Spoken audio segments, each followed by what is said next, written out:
In this video, we will talk about some optimization technique for Codeforces problems. We will start with a simple brute force solution and incrementally modify the code to make it faster. All the discussion in this video would be centered around problem D, Speedbreaker, from Codeforces Round 975, which was a diff2 round. This is the problem statement. You are given n cities that are labeled from 1 to n. This is city 1 and this is city n. Then you need to perform or play a game that contains n rounds, and in each second a round is completed. In the first round, you pick any city that you want and you conquer that city. If you have conquered a particular city, you will color that city in red. So for example, in the first round, you selected this city and colored it in red. Then after you have conquered the city, it will unlock these two cities, the one to its left and the one to its right. Then in the next round, you have a choice to make. You can either conquer this city or you can conquer this city. So suppose you decide to conquer this city, and that is why we have colored it as red. Then after you have conquered this city, it will unlock the city to its left. Then you can notice that at each round, you will have a maximum of 2 unlocked cities. That is, you will have a maximum of 2 green boxes. And you have a decision to make. Do you want to conquer the city to the left first, or do you want to conquer the city to the right first? Because if you conquer this will get unlocked, but if you conquer this city, this one will get unlocked. So there can be multiple ways to play this game, and this is one such configuration where after a certain point of time you will have conquered these cities, and this is the unlocked city, and then you can continue playing the game. However, there is an extra condition to be satisfied. The numbers that you see on each of these boxes, they represent the maximum permissible time for this city to be conquered. That means that city number 2 should be conquered by time no more than 6 seconds. So it can be less than 6 seconds. It can be conquered at time t is equals to 1, 2, 3, 4, 5 or even 6. But it cannot be conquered after time 6. Now it is clear that if you are starting at a certain city, there might not even exist a strategy in which you will be able to conquer all the city while also satisfying the constraints of the numbers, that is the maximum permissible time that is written for each of the city. So the question is divided into two parts. The first question is, if I give you a particular city as the starting city, can you tell me if it is possible to conquer all the cities within their maximum permissible time? And the second question is, can you find out the number of cities where if that city acts as the starting point of the game, it is possible to conquer all the cities while respecting their maximum permissible time. So we will discuss both of these versions in this video. This is the formal problem statement. Feel free to pause the video and think about the solution for a minute before proceeding to the rest of the video. Note that the constraints are up to 2 into 10 to the power 5. So the optimal solution requires an algorithm with complexity n log n. Let us start with the easy version first. That is, we fix a particular starting city and then try to find out if there is a winning strategy. Now notice that this technique might not always be applicable in all the problems. That is, if you try to solve the easy version of the problem by fixing something, it might not be so easy to generalize that solution for the higher constraints. However, for these type of problems, one thing is certain: if you are not even able to solve the O of n square version, there is no way you will be able to solve that n log n version, because you do not have a complete understanding of the problem yet. So it is always beneficial to think about the quadratic solution first and see if it can be optimized to something better. I am not saying that it will always be possible to optimize it, but the quadratic solution will at least give you some insights that might help you arrive at the intended solution for the original constraints. Now, looking at the problem, the first thing that you might think is that if this is the starting city, then in round 1 this and this were unlocked.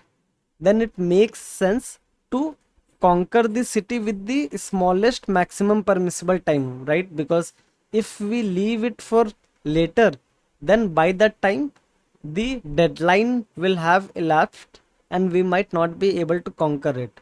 So since this has a higher permissible time, it is okay to delay it.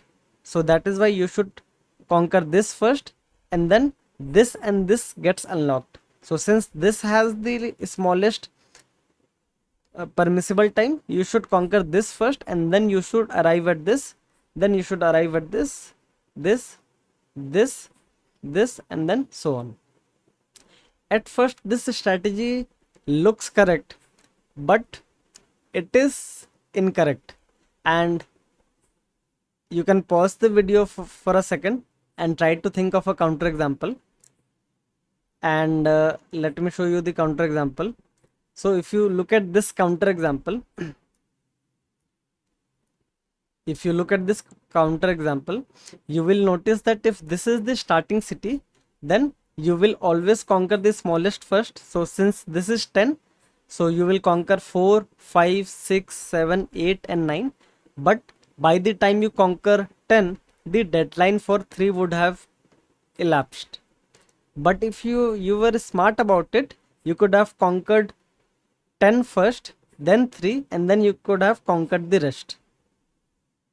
Now some of you might think that this counter example is very clever and you would never have been able to come up with yourself. However, with experience, I think you can come up with it pretty easily. So for example, at least for this problem, as soon as I saw the greedy strategy, I immediately constructed this counter example. And where did I learn this technique from? So there is another problem on Codeforces called Yet Another Monster Fight, which is also a good exercise in thinking about greedy strategies. And in fact, this problem also has the same setting as the current problem that we are discussing. So I encourage you to attempt this problem as well. It will help you develop your thinking skills on Codeforces. So now it is clear that our greedy strategy does not work. But why does it not work? You can actually use the insights that has led the greedy strategy to fail to actually devise a proper dynamic programming solution to this problem. The greedy strategy does not work because the numbers that are written on the boxes, they are necessary but not sufficient. For example, this city claims that it should be conquered by time 10. However, the city to the right, it demands that it should be conquered by time at most 2, right? So that it can also be conquered in time. Therefore, we actually need to come up with a sufficient condition as well to solve the problem. But if you notice, if this is the starting city, then this and this are unlocked. Now let us talk about the sufficient condition for the maximum permissible time of this city. Of course, it will be influenced by the time of this city. But will it be influenced by the time of this city? No, because this city is already green. So if it is already green, it means that it is already unlocked, so it can do whatever it want and it will not affect the decision of this city. So you can notice that as soon as you selected the starting city, it has partitioned your array into two parts. One is the prefix and one is the suffix, and both of them act independent of each other. Now if you want to find out the maximum time till which this city should be conquered, you need to know the maximum time till which this city should be conquered, right? Because just looking at this 3 might not be enough. What if there is a 1 over here? If there is a 1, then it might not even be possible, right? So this 3 will look to the right. So now you can already notice the recursion coming in. So if you want to find out the answer for this city, you need to go to this one. If you need to find out the answer for this city, you need to go to this one. So there is definitely some dynamic programming involved on this segment. But what about this segment, the prefix segment? You will see that the answer for this city will be influenced by this city, and the answer for this city will be influenced by this city. So this looks like a simple dynamic programming problem. We just need to figure out the states as well as the transition. So if this is the starting city and the array has been partitioned into two disjoint and independent parts, this is the prefix and this is the suffix.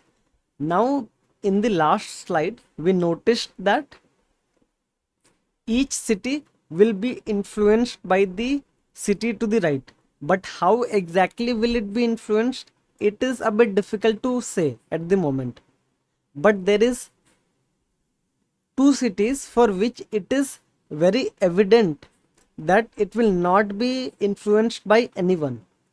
So if you look at this city, right, if you look at the last city and suppose it has the number 3, you will notice that this city will not be influenced by anything, and the condition mentioned over here, it is necessary as well as sufficient, right? Because after this no other city needs to be unlocked, so it can wait till time is equal to 3. So the last city that you see over here, if the number mentioned on it is equal to a of n, then you can say that it will live till time x is equal to a of n. But what about this city? So this city claims that it should live till time 10, but this city can only live till time x.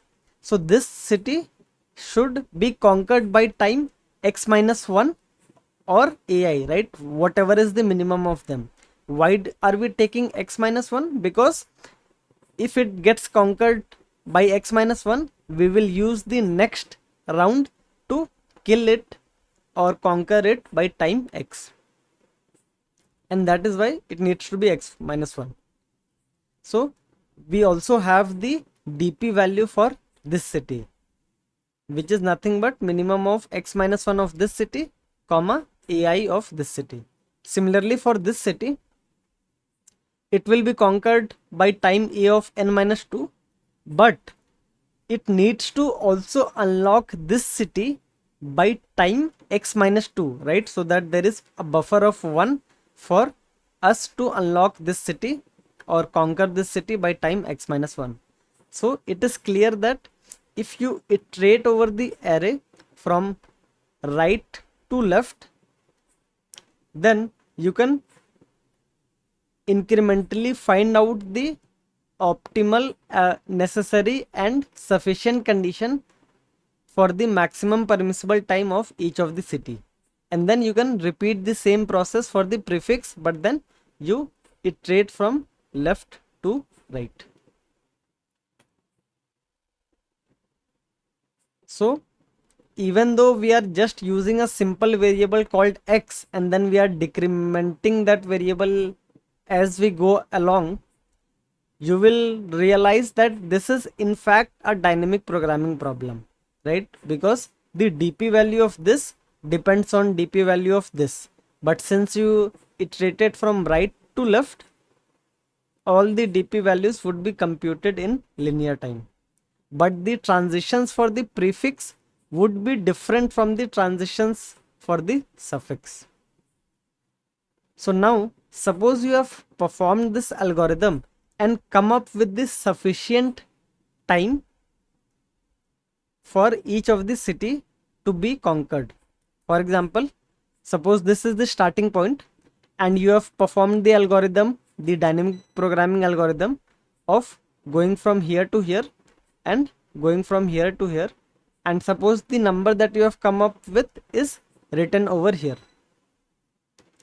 These numbers indicate that this particular city must be killed by time at most 7. This particular city must be killed by time at most 6. This particular city must be killed by time at most 6. However, I should mention that the numbers that you see over here for the sufficient condition, they are just for demo purpose, because if you think about it, duplicates on one side of the section of the disjoint parts can never happen. Why? Because our DP transitions were going from x to x minus 1.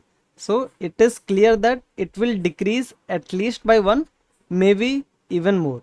So this 6 and 6 can never appear on the same side. It is possible that 1 6 appear on the left side and 1 6 appears on the right hand side. And now it is clear that there can be a maximum of 2 duplicates only, right, for each particular value. But just for demo purpose, assume that these 2 duplicates are there on this side and these 2 duplicates are there on this side. Now that you have the sufficient condition for each of the city to be conquered, how do you determine if it is possible to devise a strategy to conquer all the city within their sufficient permissible time? So what we'll do is we'll create a clock, right?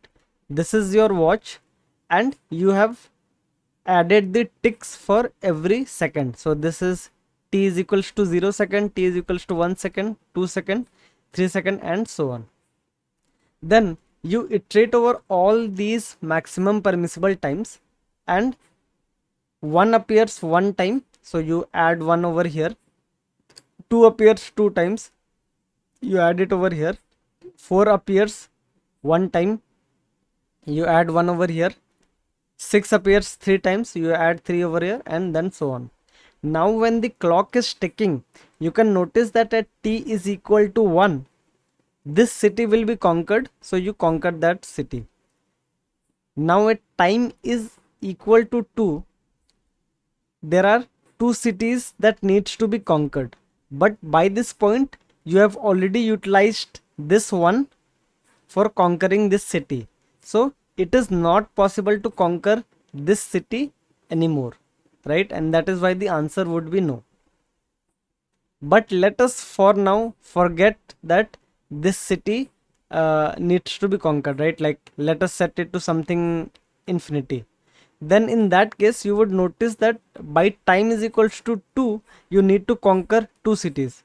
Then you can conquer one city at time is equals to 1 and the second city at time is equals to 2, and the constraints would still be satisfied. Then at time is equal to 3, you do not need to conquer any city, but then you can conquer the city that has a higher time, right? Because there is no disadvantage in doing that. Similarly at time is equals to 4, since this city has already been conquered, you can conquer one copy of this city. At time is equals to 5, you can conquer the second copy. At time is equals to 6, you can conquer the third copy of the city with maximum permissible time as 6. So now you can see that if you create this array where the value of time t represents the frequency of the cities that have time t as their maximum permissible time, then this array will lead to a winning strategy if and only if there is no such index I where the prefix sum is greater than I. Why? Because if this is index I, then at each node, you can only kill a maximum of one city. So by point I, you can only kill a maximum of I city. But if it demands you to conquer more than I city, then of course it is not possible. So now we have solved the problem. Using DP, you can find out all the uh, values for the sufficient condition of this segment, the sufficient condition for this segment, and once you have the sufficient condition, you create a frequency array based on the clock, right? And then you convert this clock to a prefix sum array, and then you see if there is any bad index or not. So this is the code for this problem. You will notice that we are trying to fix each of the city as the starting point. So that is why we iterate from 0 to n. That is, we select each of the vertex as the red vertex and see what happens. Then we need to write a function to verify if a winning strategy exists for this particular red box. And how do we do that? So this is this count array that you see over here. This is the clock array that we discussed earlier. So this is the clock array, and at time is equals to 1, definitely this needs to be killed, right? So that is why the frequency of time 1 is equals to 1, which is initialized currently. Then we can solve the DP for the suffix independently and for the prefix independently. So if you want to solve for the DP of the prefix, you know that the A0 is the necessary as well as sufficient. Then you iterate from left to right and you keep on decreasing x by 1 in each iteration. So you keep on decreasing x by 1 in each iteration. However, it might happen that x becomes negative. But think about it, right? If x becomes negative, it means that a solution is not even possible.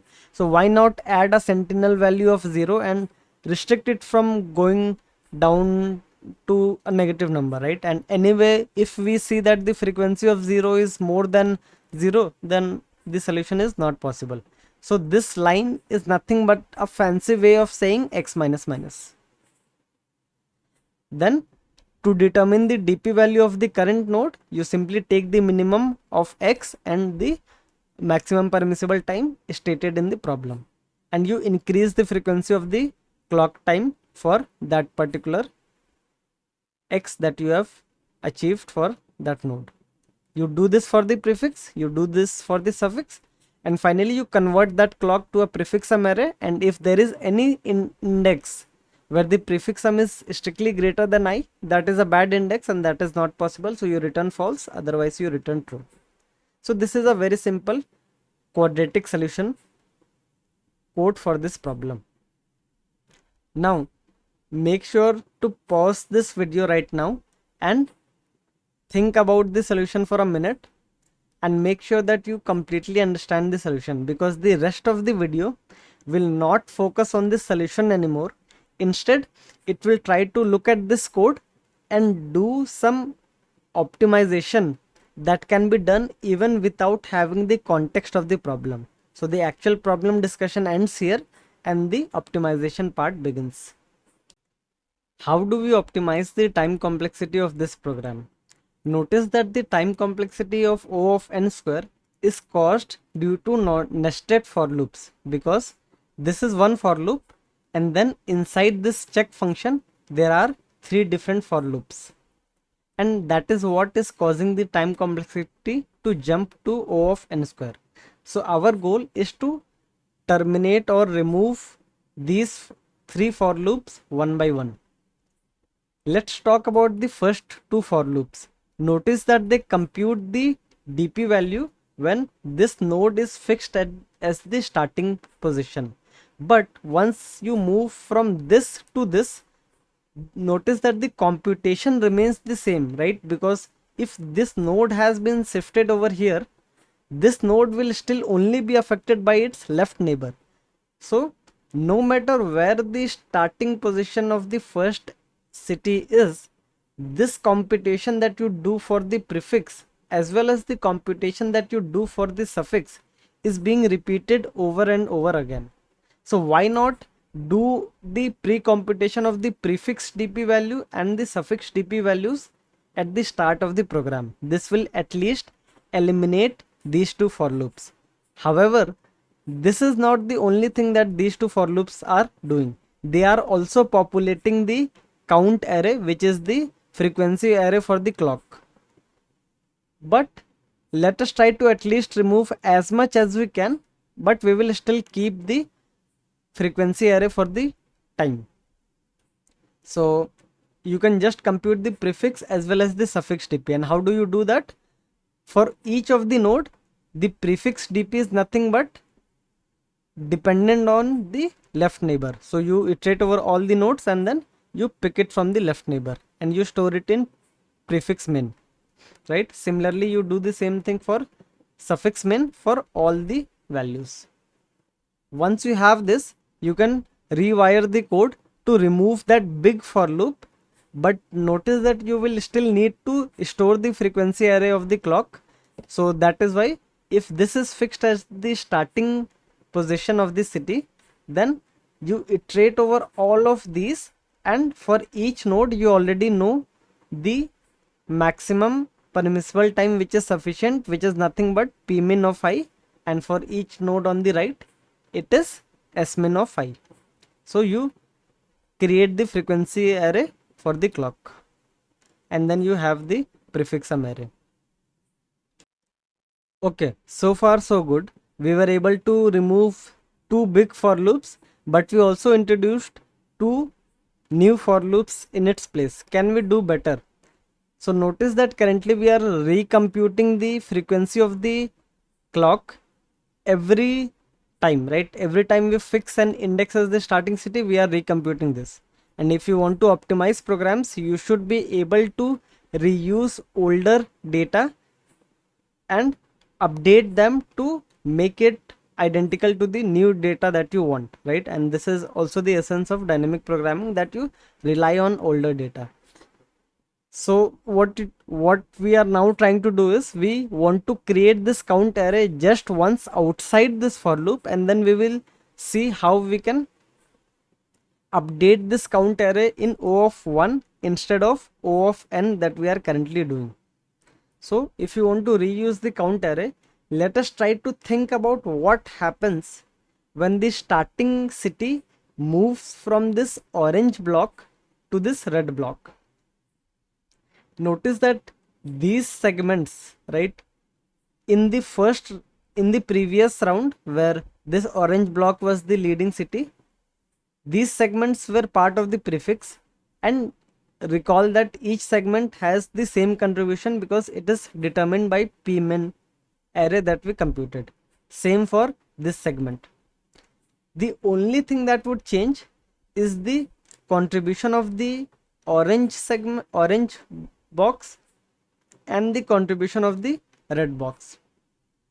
So previously the orange box wasn't contributing anything because it was contributing t is equals to 1, right?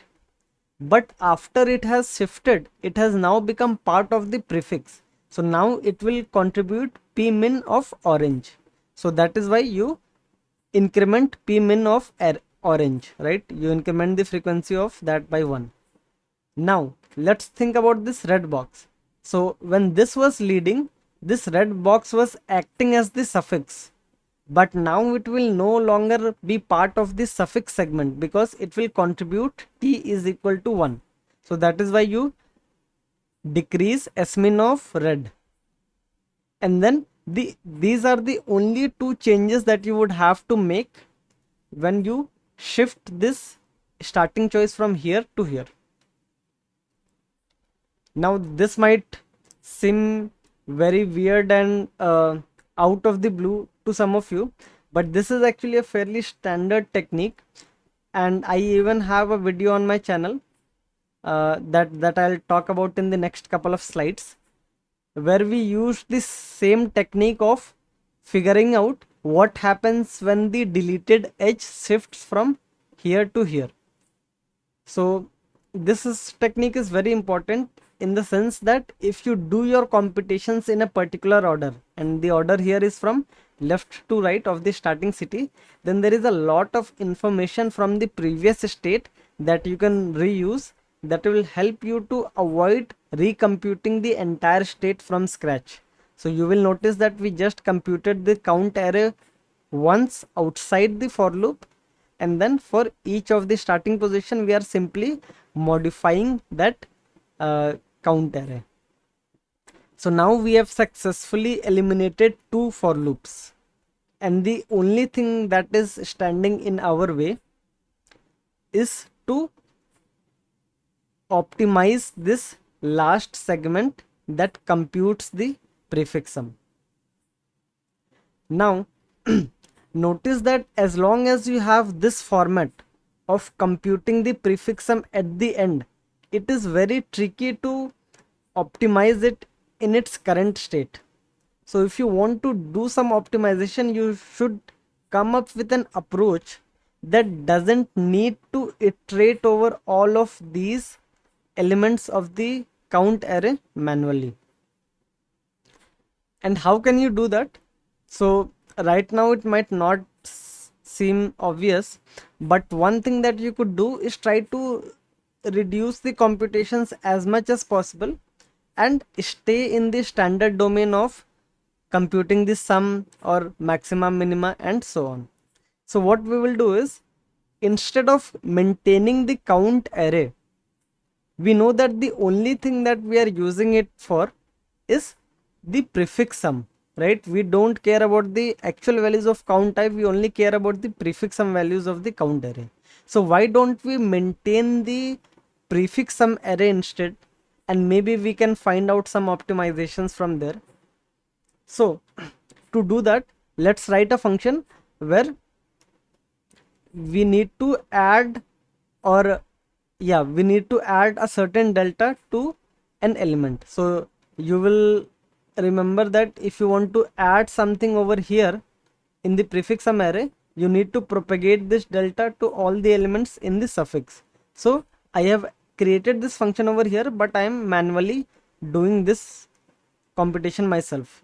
But for those of you that are familiar with data structure, you will realize that if and when the time comes, it is possible to replace this data structure with a segment tree from Atcoder library that can perform range updates, right, and point query. But we will not actually do that optimization, but we'll just write it in a format that is easy to optimize if we really want it to. And the reason why we are doing that is because here we are doing a point update of a prefix sum, right? Because whatever the smin value of this, we need to decrement it. So if you are decreasing an element in the prefix sum array, you would need to decrease it from all the suffix, right? So how do we rewrite it? So you can see that if you have a suffix addition segment tree with you, you can use your function that you have for adding a delta to an index which behind the scene propagates the delta to the suffix. So you can use that function to simply add 1 for this pmin and subtract 1, right? So now you will notice the abstraction that I have used, right?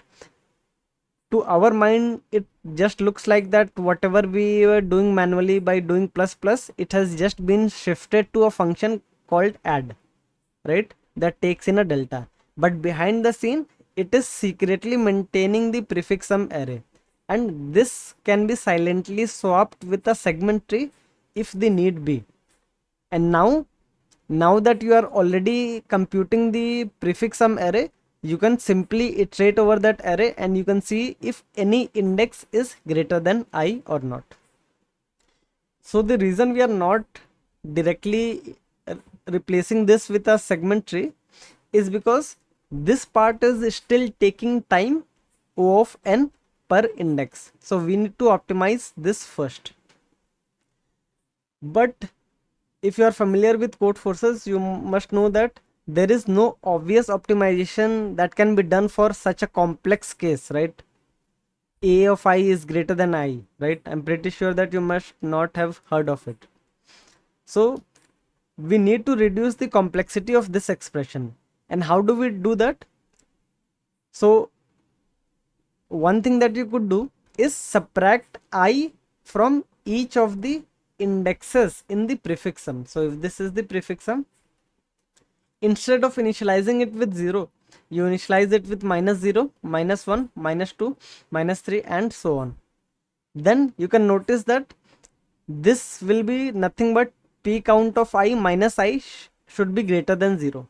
So in other words, what it basically means that, is there an index of the prefix sum array with a value greater than 0? So you can rewrite that statement as max element of the prefix sum, and if the maximum element is greater than 0, it means that there is at least one element that is greater than 0, and if so, then that is a bad configuration. So you see that using some tricks, we were able to reduce some complicated expression to a domain that is familiar to us. That is, the only familiar domain to us is the addition, subtraction and maxima minima, right?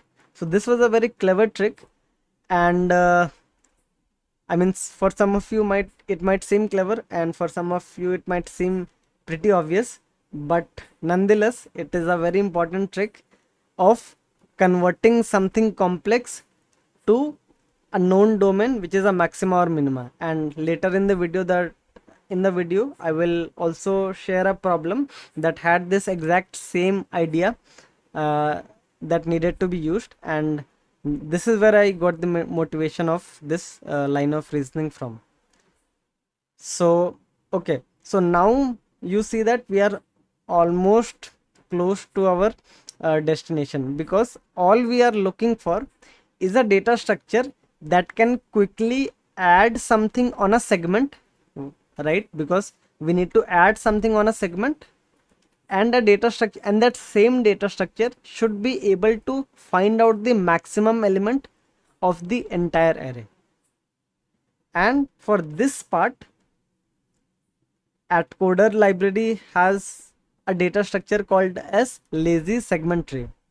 Now notice that lazy segment tree is not a prerequisite for this video, and you don't even need to understand anything about lazy segment tree. The only thing that you need to know is that it can support both of these operations, addition on a segment and querying of a maximum on a segment, right? You don't need to dive into the internal details of lazy segment tree to use it.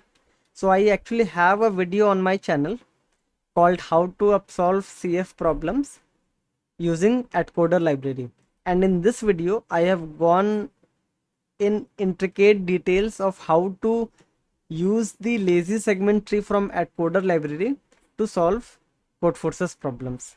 And this was the video that I kept referring, and this was the problem that I kept referring to during this video, because this problem is very similar to the one that we are currently discussing.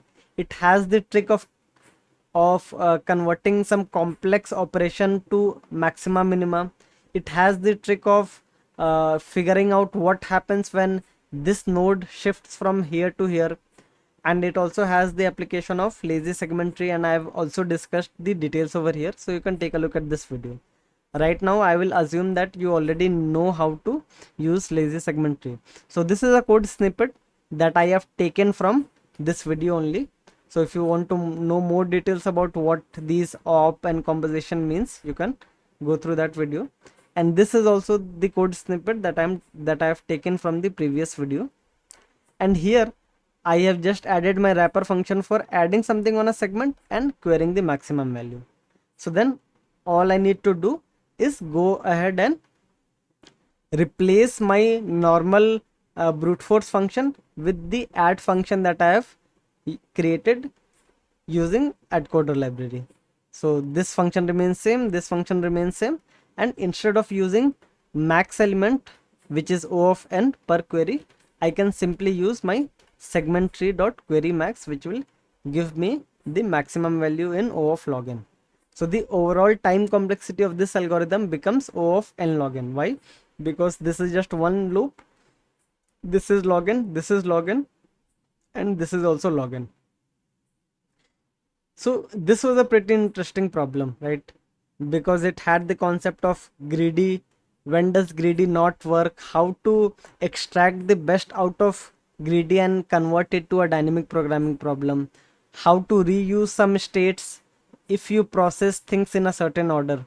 How to take that risk and try to attempt that O of n square solution before thinking about that n log n solution. How to use Atcoder library to solve problems, and so on, right? So yeah, I think it's a good exercise. I encourage you to code it up yourself, and I think it will serve as a good template for when you need to use lazy segment tree in future.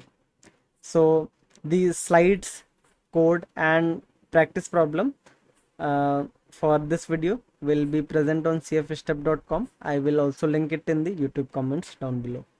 So if you liked the format of this video, do let me know in the comment section. And yeah, I mean, I have recorded this video in just one sitting, so the voice might not be so clear, and I mean, you might even hear the fan noises. I hope you were still able to grasp what I'm saying. And there might be a lot of repetitions, because since I'm not getting any feedback, right? Since this is not a scripted video, I just prepared these slides, but apart from that, I didn't really think about what to say during the video. So you might see that I am stuttering a lot, or there are a lot of repetitions. But even after all of this, if you think the format of this video is useful, even though if it is long, do let me know in the comment section below. And if so, I will try to add more videos on this channel of this format.